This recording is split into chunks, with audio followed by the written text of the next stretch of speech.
한국의 시스템은 코로나19 통제가 가능하다는 걸 보여줍니다. WHO 사무총장의 언론 브리핑입니다. 현재 세계 각국은 코로나19를 통제할 수 있느냐 없느냐로 갈리고 있습니다. 집단 감염이나 지역 전염이 벌어진 많은 국가 앞에 놓인 도전은 그들이 한국과 같은 것을 할 수 있느냐 없느냐의 문제인 것입니다. 이런 가운데 한국은 방역과 관련한 각종 노하우, 경험, 기술 데이터를 아무 대가 없이 공유하겠다고 해 화제가 되고 있습니다. 정부는 코로나19 방역과 관련한 치유 과정에서 많은 경험과 임상 데이터를 축적하고 있으며 이를 국제사회에 적극 공유할 의사가 있다라고 밝힌 상황이죠. 이 소식에 외신들은 일제히 한국의 진단 키트나 시약을 수출해줄 수 있느냐고 말합니다.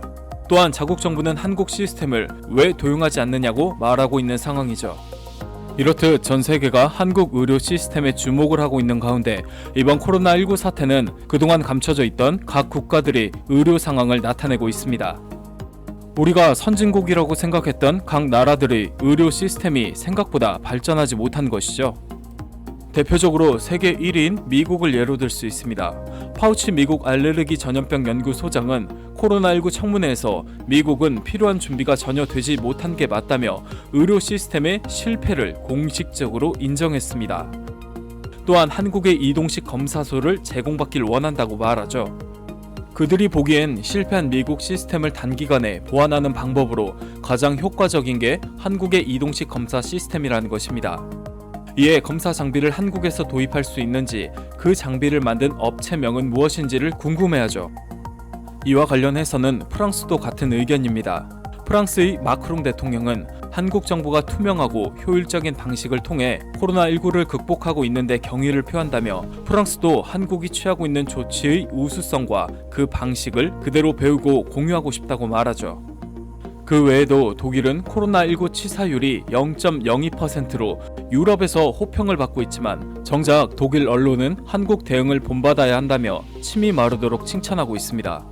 봉쇄 조치 없이 입국 금지 없이 어떻게 저런 치사율과 방역이 나오냐는 것이죠. 자신들이라면 저런 상황에서 입국 금지와 봉쇄가 당연하다는 것입니다. 이와 같이 세계 각 나라들은 한국의 시스템을 본받고 따라하고 싶어 하지만 정작 이런 시스템을 도입해도 활용 못하겠다는 국가들이 있는데요. 이탈리아는 한국과 같은 의료 시스템이 마련되지 않았을 뿐더러 이동 경로라든지 일상생활을 공유 못하겠다고 말합니다. 이는 인권 문제에 해당하는 일이라 국민들이 적극적으로 반대하고 있다는 것이죠. 영국 또한 마찬가지입니다. 영국은 코로나19 확진자가 빠르게 늘어나고 있는 국가 중 하나지만 영국 보건부는 대응 방책으로 자가 격리를 자체적으로 요청하고 있죠. 이 말인즉슨 국가가 해줄 수 있는 한계선이 명확하다는 것인데요. 패드릭 발란스 영국 최고 과학 보좌관은 우리의 목표는 바이러스를 억제하는 게 아니라 정점 시기를 늦추는 데 있다면서 대부분 코로나19 환자는 가벼운 증상을 보이고 있기 때문에 더 많은 사람들이 감염 후 면역력이 좋아지면 집단 면역을 확보할 수 있다라고 해 논란을 사고 있죠. 거기에 코로나19는 계절 독감처럼 매년 발생할 질병이 될 가능성이 있다고 그들은 진단했습니다.